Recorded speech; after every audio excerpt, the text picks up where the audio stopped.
అప్పుల బాధలు వెంటాడుతున్నాయా? అయితే 6 జేవిఆర్ వారి జాతిరత్నాలు ధరించండి. ఫైనల్‌గా కొన్ని నెలల గ్యాప్ తర్వాత కవిత ఇప్పుడు మళ్ళీ కల్వకుంట్ల ఫ్యామిలీలో అడుగు పెడుతున్నారు. బీసీ గర్జన సభకు ఆవిడ కూడా హాజరవబోతున్నారు. సో, ఆవిడ ప్రసంగం చాలా కీలకం కానుంది. బీఆర్ఎస్ నిర్వహించే బీసీ గర్జన సభలో డిస్కస్ చేద్దాం. వెల్కమ్ టు మనం టీవీ. నేను మీ మనోజ్. ఎన్నికల హామీ ప్రకారం రాష్ట్రంలో బీసీలకు స్థానిక సంస్థలతో పాటు విద్యా ఉద్యోగాల్లో 42% రిజర్వేషన్స్ అమలు చేయాలని డిమాండ్ చేస్తుంది ప్రతిపక్ష పార్టీ.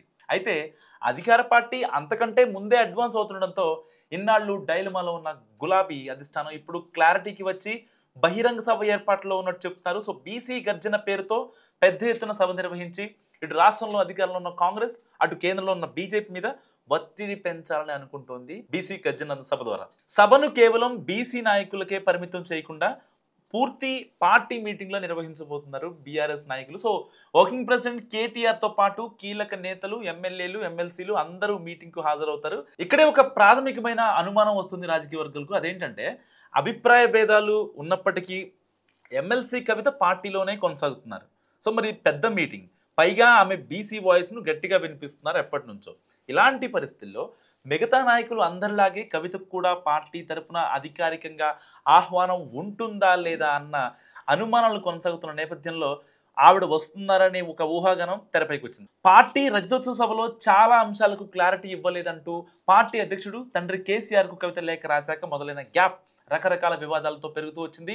ఇక బీసీ రిజర్వేషన్స్ కోసం ఆర్డినెన్స్ తీసుకురావాలని రాష్ట్ర ప్రభుత్వం నిర్ణయం తీసుకున్న రోజునే కవిత సంబరాలు చేసుకుంటే పార్టీ మాత్రం దాని చట్టబద్ధతను ప్రశ్నించింది. సో, అలా పార్టీ ఒకటంటే తాను మరొకటి అన్నట్టుగా కార్యక్రమాలు చేసుకుంటూ వెళ్తున్నారు కవిత. సో, ఈ పరిస్థితుల్లో పార్టీకి సంబంధించిన అన్ని సామాజిక వర్గాల ముఖ్య నేతలు బీసీ గర్జనకు వెళ్లాలని నిర్ణయించడంతో కవిత విషయంలో ఏం జరుగుతుందన్న ఉత్కంఠ పెరుగుతోంది. ఫైనల్గా కవిత అయితే వస్తున్నారట బీసీ గర్జన సభకు. సో, కరీంనగర్ సభకు తనను ఆహ్వానిస్తే తప్పకుండా వెళ్తానని సన్నిహితులతో చెప్తున్నారట కవిత.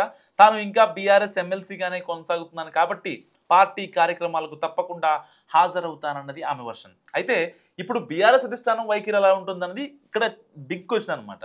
సో, కవిత ఒక రకంగా తన స్టేట్మెంట్తో పార్టీ పెద్దలను డిఫెన్స్లో పడేశారన్నది చాలా మంది అభిప్రాయం. ప్రత్యేకించి బీసీ రిజర్వేషన్స్ విషయంలో పార్టీ లైన్కు భిన్నంగా మాట్లాడిన కవితను సభకు పిలుస్తారా లేదా అని ఉత్కంఠగా ఎదురు చూస్తున్నారంతా. మామూలుగా అయితే ఆమె మాటలు చేతల్ని చూసి చూడనట్టుగా తీసుకోవచ్చు. కానీ ఇటీవల జరుగుతున్న పరిణామాలను బట్టి చూస్తుంటే మాత్రం మ్యాటర్ మరోలా ఉంటుందేమోనన్న సందేహాలు కూడా వస్తున్నాయి చాలా మందికి. ఎందుకంటే వర్కింగ్ ప్రెసిడెంట్ కేటీఆర్తో పాటు మరికొందరు కీలక నాయకుల మీద కాస్త ఘాటు కామెంట్ చేశారు కవిత. పైగా ఇన్నేళ్లలో లేనిది ఇప్పుడు రాఖీ వేడుకలకు కూడా ఆవిడ దూరంగా ఉన్నారు. సో, అన్నకు రాఖీ కట్టడానికి తాను సిద్ధంగా ఉన్నానని కవిత చెప్పినా కేటీఆర్ మాత్రం అందుకు ఇష్టపడలేదని చాలామంది చెప్తున్నారు. సో, ఇలాంటి క్రమంలో ఇప్పుడు బీసీ గర్జన సభకు పార్టీ నుంచి పిలుపు వస్తే వెళ్తానని కవిత చెప్తున్నా పిలుపు వస్తుందా రాదా అన్న సందేహాలు మాత్రం పెరుగుతున్నాయి. సో, ఆఫ్ ద రికార్డ్ అయితే ఇప్పటికే పార్టీ వర్కింగ్ ప్రెసిడెంట్ నుంచి కాల్ వెళ్ళినట్టు కూడా సమాచారం. సో, ఈ దెబ్బతోనే పార్టీలో అసలు ఏం జరుగుతుందో తేలిపోతుందని కూడా చాలా మంది పరిశీలకులు చెప్తున్నమాట. సో, పార్టీ కవితను పిలిచి ఆమె వెళితే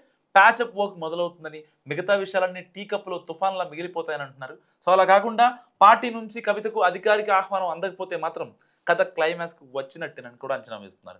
బీసీ గర్జనకు కవితను పిలవలేదంటే ఇక పార్టీతో తెగతింపులు అయినట్టేనన్న విశ్లేషణలు సైతం పెరుగుతున్నాయి. దీంతో ఈ నెల 14న బీసీ గర్జన సభలో ఏం జరగబోతుంది? కవిత వస్తారా? కేటీఆర్ ఆహ్వానిస్తారా?